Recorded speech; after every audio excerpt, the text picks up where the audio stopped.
akin to an international warrant of arrest. At lahat ng miyembro ng Interpol ay put on notice tungkol dito.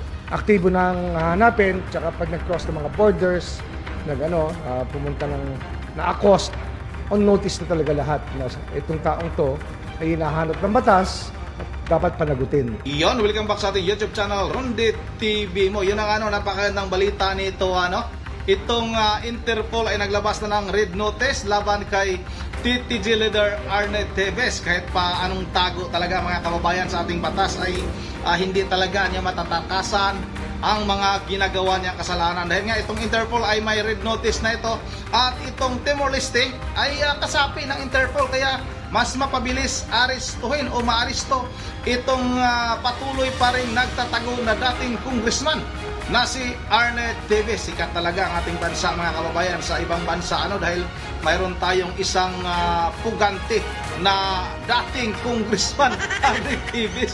Yun ang ayun naman kay Department of Justice Secretary Boying Remulla, baka magpadala na sila ng NBI doon para sunduin na nga itong si Arne Teves. Baka mahirapan ito na magbitbit ng kanyang malita dahil nga sa tagal ng naninirahan ito si Arne Teves sa Timor-Leste, baka napakalaki ng mga malitang dala, kaya ipasundo na ni Boying Remulla sa NBI.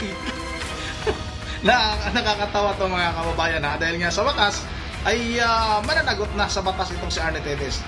Sa haba-haba ng kanyang pagtatago, sa tagal ng kanyang pagtatago ay uuwi rin siya ng bansa, dahil nga may na siya, may red notice na siya galing nga sa Interpol. Wala na, hindi na ito makakalayo dahil nga pag pumunta ito ng mga boundary ng ibang bansa, wala na, hindi na siya makakalayo dahil aaristuhin na ito. Pinapakalat na yung mukha nitong si Arne Teves sa lahat ng kasaping bansa ng Interpol, kaya wala na itong si Arne Teves. Kung ako sa'yo, Arne Teves, ay umuwi ka ng bansa at dito ka na lang magsabong-sabong.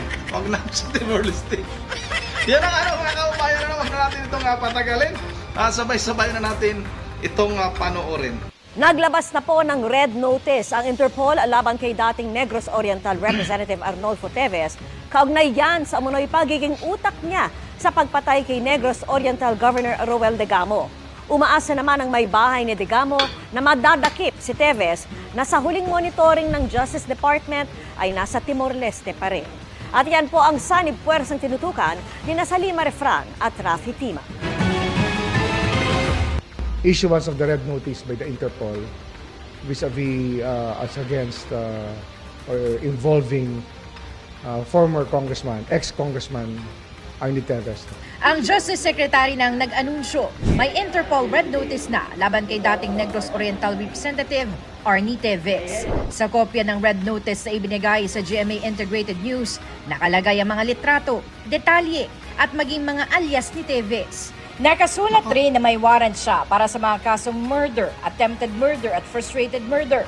At itinuturong mastermind sa pagpatay kay Negros Oriental Governor Roel Degamo at siyam na iba pa sa Pamplona, Negros Oriental.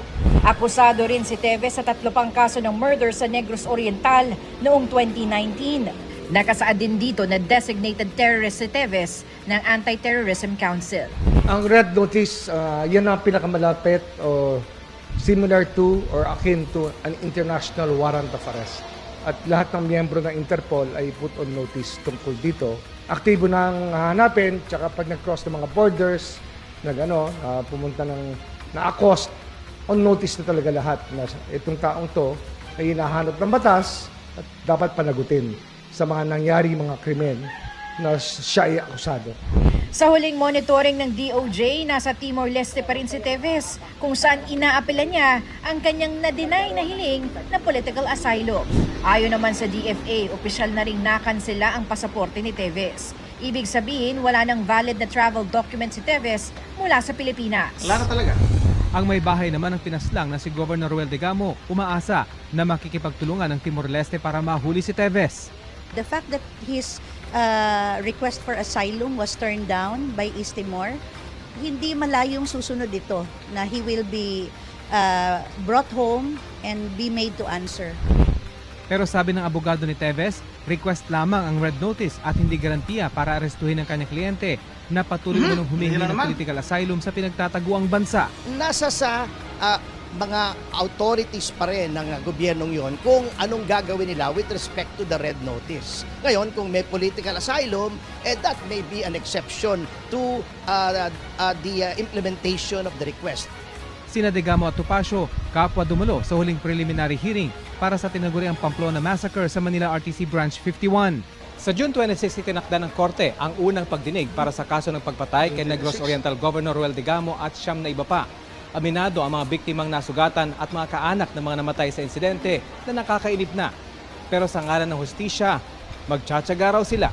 The peace will become more lasting if Arnie, along with the others accused, will be brought to court and face the crimes they have committed. Kami ang gustong mabilis na ito. But of course, we have to recognize that there are certain limitations sa time and motion ng ating mga hukuman. March 4 sa susunod na linggo, mag-iisang taon na ang insidente. Yun ang mag-isang taon na talaga, ilang araw na lang. Talagang wala pa tayong nakitang Arnie Teves na naparusahan. Pero sa ngayon na may red notice na, may naglabas na nga ng red notice itong Interpol, baka sakali itong si Arnie Teves na muli na nating makita dito sa ating bansa. Napakarami naghintay nito Napakarami nagabang sa pagbabalik ni Arnie Teves. Isa na itong kanyang abogado na si Atty. Topacio. Gusto na niyang mapabilis itong trial na ito, itong kaso na ito.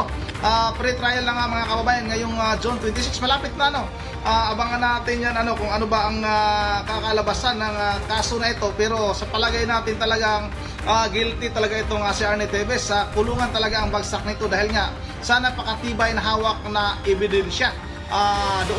Doon lang sa mga nakukuhang mga DNA doon sa lagayan ng tubig at yung patak ng dugo na nakuha doon sa sasakyan ay tumugma nga doon kahit na nag-recant na yung mga sinasabing mga inutusan na pumasok doon sa compound kung saan pinagbabaril itong si Gobernador Digamo at yung siyam pa at yung napakaraming nadamay ay wala pa rin kwenta yun dahil nga yung mga nakuha pa rin ebidensya doon sa getaway vehicles nga mga kababayan. Yun ang hanggang dito lang muna at bago tayo magtatapos, Atty. Topacio gusto ko palang mabilis pauwiin mo na si Arnie Teves para mas mabilis yung pag-usad ng kaso para makasagot naman siya sa tamang forum. Yun ang shout out kay Ma'am Joyce ng Japan, shout out, nag-aabang ito si Ma'am Joyce ng Japan kay Arnie Teves kay Ma'am Caroline Kawakami ng Japan ulit, kay Lons Rosalie Malit shout out kay Ma'am Virgin Paralidios ng Pulilan, Bulacan, Edisa Borby, kay Alex Revilla, kay dito sa may bandang baba City Salia Baguan isa rin doon nag-aabang kay Arnie Teves, shout out kay Luz Piminda del Rosario, shout out kay Anthony Ramos, kay Iming Tantan, shout out Yolanda Buena, Estrella Ordasa, kay Mildred G, shout out Trabajador Mix Vlog shout out sa Idol Trabajador Mix Vlog, shout out kay Early De Vera, shout out kay Bobby Arindain, shout out ay Christian L. Fritz, kay Jocelyn Pinka, shout out kay Rodolfo Espirito, kay Nivis Yamasaki, Japan siguro to kasi Yamasaki, shout out na rin kay Judo Juso Jr., kay Hanji Gaming Triple X, kay UEE It's MP, shout out Robert Tawadan at kay Roberto Mabaling, Kinimpa Andres at kay Crisel Agos. Yun ang hanggang dito lang muna. Once again, this is Ronde TV mo. Hindi mo ingat ng lahat. God bless bawat isa sa atin.